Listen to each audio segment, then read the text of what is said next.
مرد کا کام عورت کو سمجھنا نہیں بلکہ محسوس کرنا ہے، اس کی حفاظت کرنا، اس کی عزت کرنا ہے اور اس سے محبت کرنا ہے۔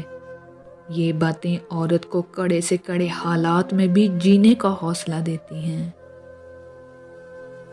مرد اگر عورت کو روکتا ہے، ٹوکتا ہے، تو اس کا یہ ہرگز مطلب نہیں کہ وہ شک کرتا ہے یا پھر اسے اعتبار نہیں، بلکہ وہ عورت کو اپنی عزت سمجھتا ہے اور اس کا خیال خود سے بھی زیادہ رکھتا ہے۔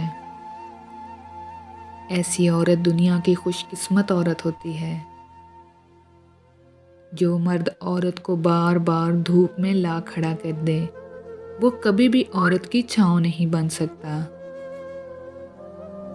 عورت کی وفاداری اس وقت پتہ چلتی ہے جب مرد کے پاس کچھ نہ ہو، اور مرد کی وفاداری اس وقت پتہ چلتی ہے جب اس کے پاس سب کچھ ہو۔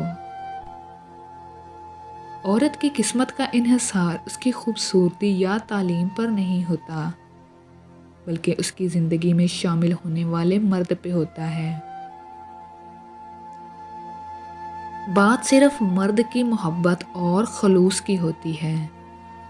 عورت آسائشوں کے بغیر بھی رہ لیتی ہے۔ وہ مرد بنو جسے عورت چاہے، ایسا مرد نہیں جسے عورت چاہیے۔ عورت کے اندر ہر مرد کے ساتھ رہنے کی چاہت نہیں ہوتی، اور جس کے ساتھ رہنے کی چاہت ہو، پھر اس کے علاوہ کسی اور کا سایہ بھی خود پر برداشت نہیں کرتی۔ خوش نصیب ہوتی ہے وہ عورت جو مرد کی بے شمار چاہتوں کی اکیلی وارث ہو۔ برداشت کرنا عورت کی فطرت ہے۔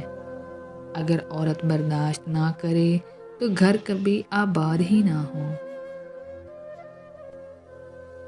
وہ مرد شادی کے لیے مناسب نہیں جس میں 3 چیزیں پائی جاتی ہوں: غیر ذمہ دار مرد، کم سن مرد اور جس میں قوت برداشت